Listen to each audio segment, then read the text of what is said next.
The enforcement of a plastics ban will come into effect in 5 days' time.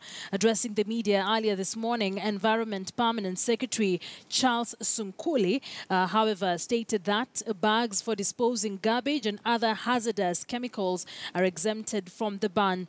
The government has already authorized 40 manufacturers to distribute alternative packaging solutions. The ban comes into effect on Monday, the 28th of this month. Let's speak to our reporter, Caroline B, for details. Caroline, why really has the garbage bags or have the baggage bags been exempted from this ban? Well, Akisa, the reason why some of these have actually been exempted, which includes garbage bags, it also includes those plastics which are used in wrapping flowers, those that are used in the cement manufacturing, as well as the ones for hazardous chemicals. And the reason they say is that as much as they still have them still being used, is that with time they're going to also give a ban to that, and they are going to be phased out in the market. But as of now, they are dealing with a very big menace, which they say is what you actually normally see when you go to shops. And it is because of that that it has led to the pollution of the environment. And they want to ensure that they are going to phase this out for a much cleaner environment. And instead of that, or on behalf of that, they're going to bring in bags such as kiondos. I'm sure you've seen some of them circulating on social media, which are made out of sisal, which are going to be used. And they say as of tomorrow, they're going to have a showcase where you can be able to see these alternative bags which are going to be used. A total of 179 companies normally manufacture these plastic bags, but with the time they're going to be faced off. What these companies are going to do as from Monday, well, is left to the companies. And what the PS Charles Sunkuli says is that no, there is going to be a loss. There are going to be loss of jobs, but it is not substantial.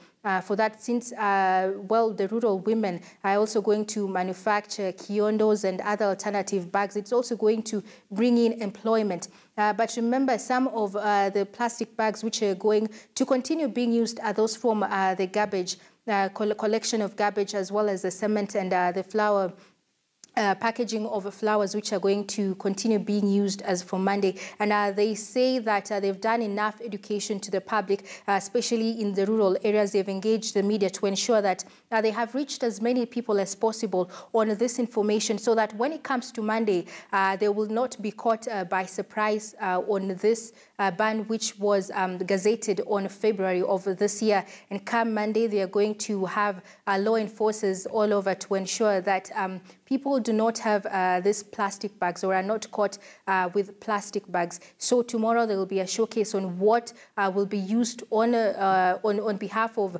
the plastic bags, which they are trying to phase out. Remember, Rwanda successfully did that, and they're following in the footsteps of Rwanda. And so far, the United Nations, the UNEP, United Nations Environmental Program, has applauded Kenya on this move, saying that it is going to bring, give a much more cleaner and a much more better place where humans can stay, and ensure that it is safer for everyone to go about their daily businesses. And they are so far happy about this move. But while several Kenyans still say that, it needs to be done in a phase where it will be possible not just to have a total blanket ban on these plastic bags. They're supposed to do it in phases to ensure that at the end of it all, the enforcement is actually, I could say, something that is good for the public. So far, they say they've done enough education, just like Rwanda, to ensure that people have this information.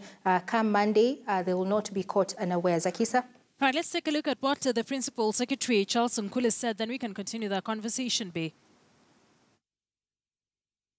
Remember, we are not banning all the plastic materials.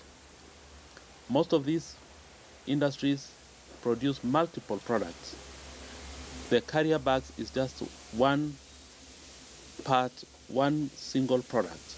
There are so many other products like the tanks, the poles, and other materials that have not been banned in this regard.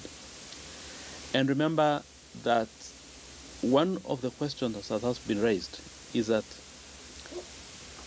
the jobs that will be lost is substantial.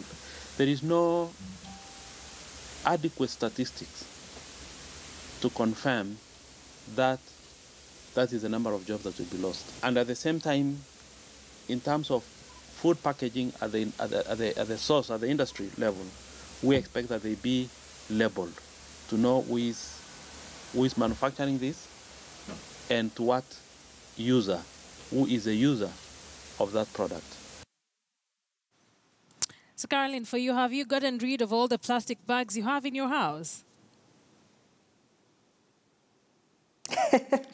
Akisa, let's just wait for Monday. That is the official date that has been set by the government. Come Monday, I'll be able to answer you. But just maybe to add on something, the ministry says they're going to work hand in hand with the county governments to clean up the areas where, you know, there's so many plastic bags. If you walk around Nairobi, you'll be able to see dumping sites of these plastic bags. So they say it is a work of these county governments to ensure that these plastic bags are collected and disposed of in a proper manner. And they're also going to give incentives to the people or the industries that are willing or interested to manufacture these alternative bags which are going to be used. Maybe just to point out, normally, Akisa, when you go to buy your packet of fries, there's normally that there's a colorless plastic bag that is normally packed with, so that is there to stay. Also, those there are also the plastic bags which are normally the plastic tins rather, which are normally used to pack ice cream. They say that is also going to stay, so you can expect that when you go to buy your fries, you're still going to expect that. But they're going to work hand in hand with the county governments to ensure that the waste plastic bags are collected from the environment. Akisa?